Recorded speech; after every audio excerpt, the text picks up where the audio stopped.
I think you make a really solid point about the sadness and the powerlessness that people feel in the face of this. And at some point, people are going to say, why should I follow the rules? Why should I be a good citizen if they don't have to follow the rules? I mean, things kind of break down at some point, don't they?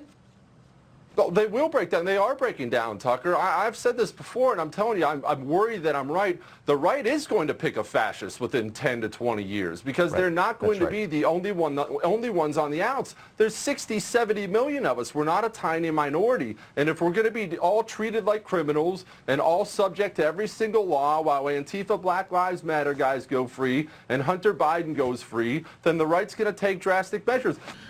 Some guy named Jesse Kelly, who apparently ran for office a while back, who I've never heard of before today, went on Tucker Carlson's show yesterday and said if, quote, we're all treated like criminals, the right will take drastic measures and vote for a fascist in 10 to 20 years.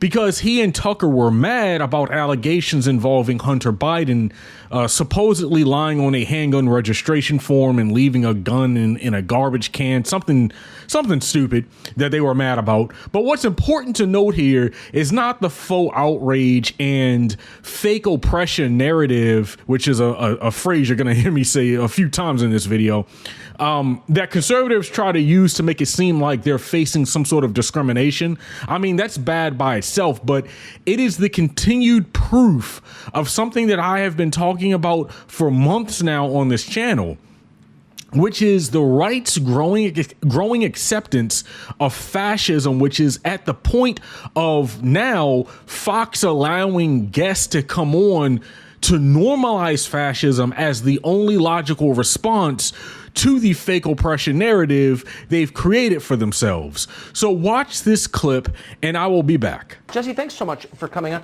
How do you think it would work if you lied on a federal gun form? I think I wouldn't be on your show right now unless they were allowing me to do it from Fort Leavenworth somewhere. We both know how this works, Tucker.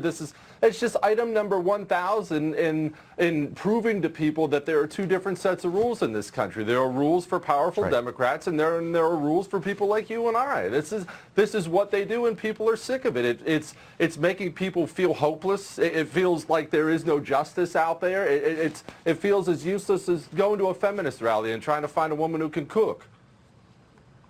I think you make a really solid point about the sadness and the powerlessness that people feel in the face of this. And at some point, people are going to say, why should I follow the rules? Why should I be a good citizen if they don't have to follow the rules? I mean, things kind of break down at some point, don't they?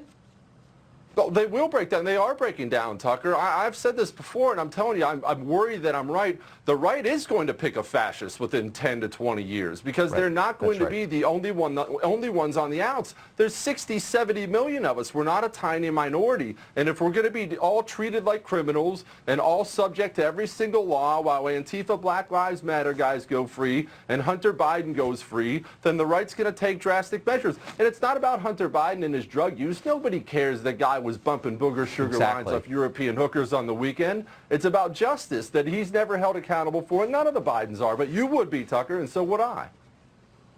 That's so well put, and you're absolutely right. We're moving toward actual extremism because they're undermining the system that kept extremism at bay, and I don't think we can say that enough. I'm so glad that you just said it.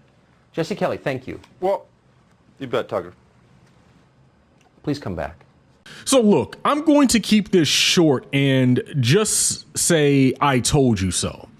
The whole purpose of these fake oppression narratives is to create a false context to normalize dangerous and deadly ideas. Okay, ideas such as fascism, a word that to this very day, people still tap dance around.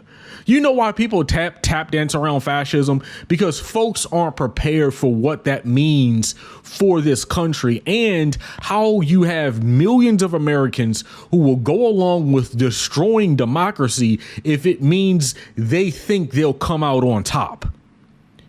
I just did the story the other day about the Trump supporters who went to the rally in California a month ago and said that they wouldn't take the vaccine. And remember, the reporter told Don Lemon that there was a person there who said he wanted a Myanmar-style coup in America to install Trump as a dictator.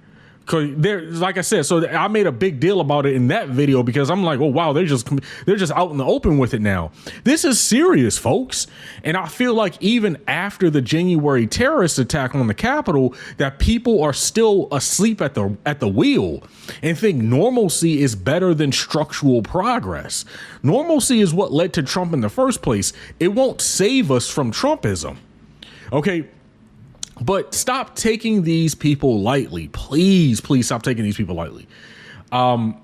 Stop going on their shows thinking you can rationalize with monsters. Okay.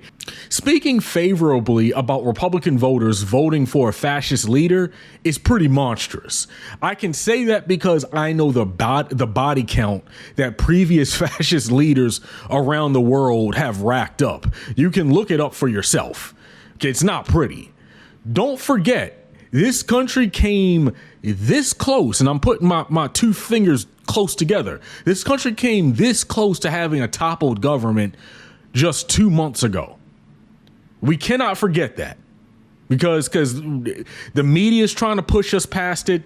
Republican politicians are definitely trying to push us past it. And even Democrats are trying to act like, especially like Democrats like Joe Manchin holding up the filibuster. Okay, they're even trying to push us past what happened on January the 6th because they want to go back to business as usual and pretend none of that happened in the first place.